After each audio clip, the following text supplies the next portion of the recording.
Wherever you are in the world, it's getting harder and harder to protest. In the UK, new laws are being passed. They're going to make even peaceful protest very difficult. Similar laws have already been passed in America and Australia. Bloody hell. So, we ask you, rhetorically of course, are you concerned that the pandemic is being used to introduce laws that are going to penalise first one group of people, but ultimately everybody?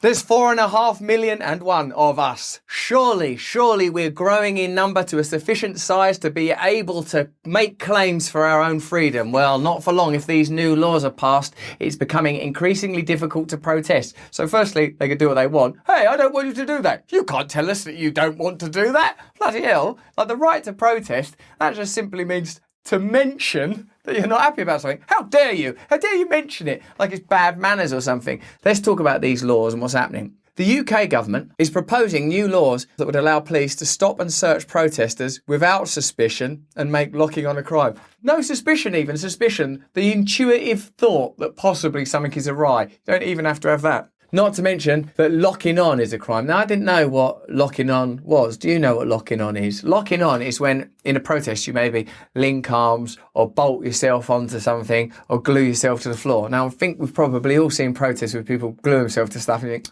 enough annoying that you've done that. But I do really believe in the right for people to protest, and to not believe in that is mental. Even though if you're in a traffic jam and this protester sat and there's about something to do with the future, you think, oh, bloody hell, but I'm living in now. I'm in now. I'm not in the future, but that's where your children are. Pfft, have you met them guys? Fuck them. Amendments to the Police, Crime, Sentencing and Courts Bill already included draconian powers to ban protests over noise. Well, like, don't make a noise. Excuse me, do you mind if we leave the house? Shut up! That's against the law. What for? Well, it was noisy. The proposals include allowing police officers to stop and search anyone at a protest without suspicion. Anyone an officer reasonably believes may lock on. You look like you might be about to lock on. I'm not going to lock on. You look like you're going to lock on anyway. I reasonably believe it, so you're under arrest. It is going towards Minority Report, isn't it? That's Minority Report. You're under arrest. What for? Next Wednesday. Can't arrest someone for next Wednesday.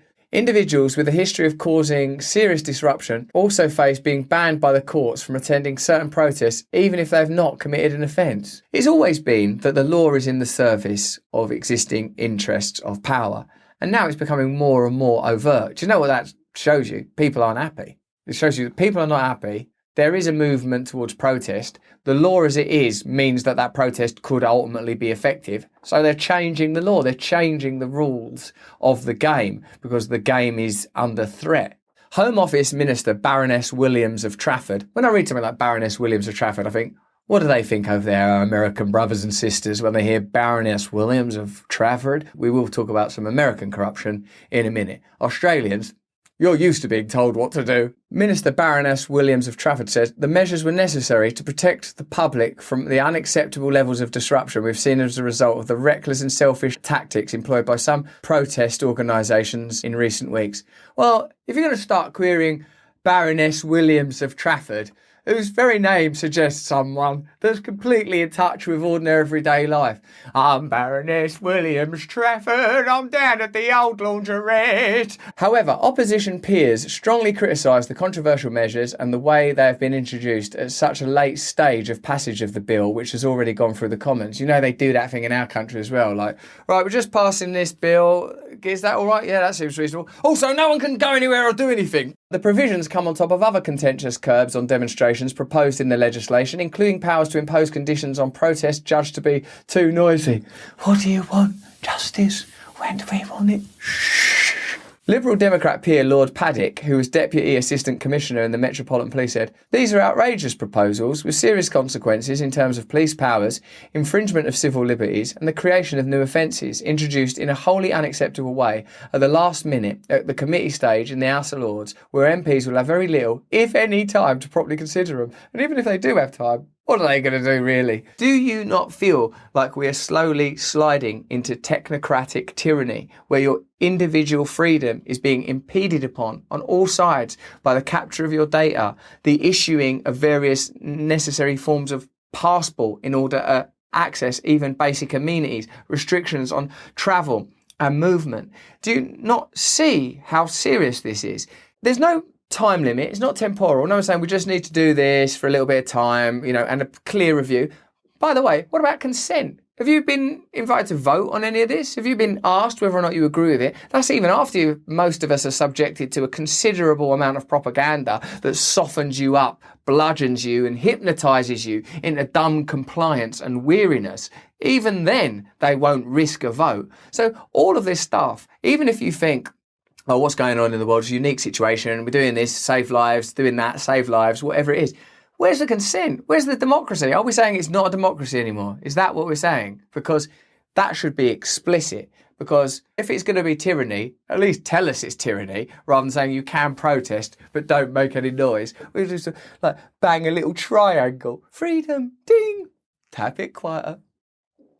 The police did not ask for this power, and some did not want it. They're not even asking. They always say, the police need to be able to do their jobs. There's these unique situations. The police don't even want it. This is about centralised authority for the state, corporate interests, same thing. And they always say things like it's to protect the public, but what they really mean is business. And what that really means is corporations. And what that really means is the people they have alliances with, allegiances with, often sometimes are plainly and blatantly paid by, often the people that they're going to work with down the line. And no one's able to say anything. Should we say something and protest? No, you can't do that.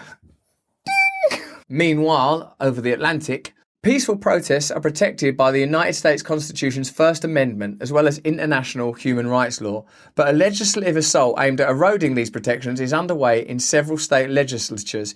It's nothing new. Various states have long tried to curtail the right to protest. They do so by legislating wide definitions of what constitutes an unlawful assembly or a riot, as well as increasing punishments. That's one of the things we notice, isn't it? Depending on where you get your news, it's either a protest or a riot, a peaceful, organised demonstration or a wild conflagration.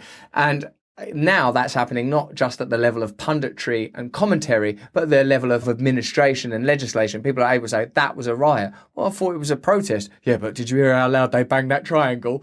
My ears are still ringing. They also allow police to use catch-all public offences such as trespass, obstructing traffic or disrupting the peace as a pretext for ordering dispersals, using force and making arrests. Finally, they make it easier for corporations and others to bring lawsuits against protest organisers. Wow, so they punish you legally, financially, they use existing laws to break down the ability to have a voice. You can't have a voice for democracy because all the parties are basically the same. You can't have a voice in media because of censorship. Same goes online. If you try and protest, they've got a dozen ways to catch you. You're just being pinioned and marginalised into 1 square foot of life space. You're in a cell. Even though the Matrix battery image is a metaphorical one, it becomes more and more apposite as you realise that you only exist in a cell of possibility. You don't have real freedom.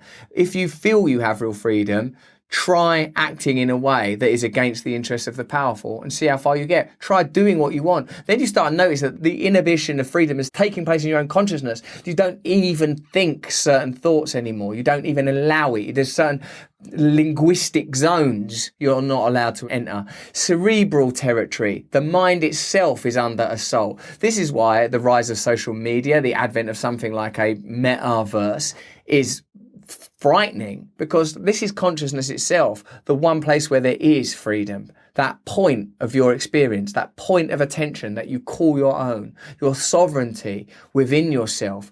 Through the manipulation of our desires and our fears, we are continually tethered to other people's ideas, not even granted the potential for genuine contemplation, reflection, discourse and debate, not offered the opportunity to find common ground with one another.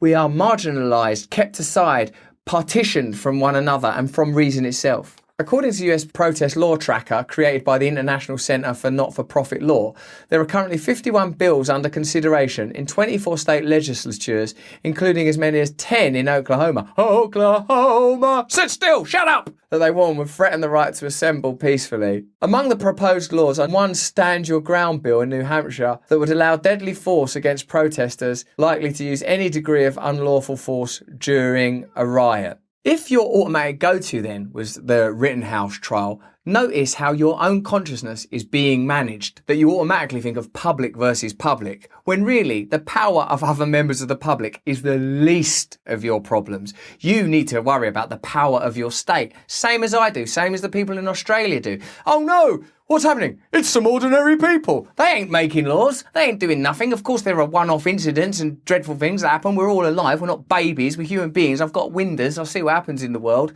But this is about enhancing state authority and making it impossible to challenge state authority. That won't benefit anyone. If temporarily your football team's winning, you're like, oh, cool, these are great laws, but let me tell you, you know what I mean? Like, it won't ultimately advantage you because whatever political party you believe you support, you're irrelevant to the powerful.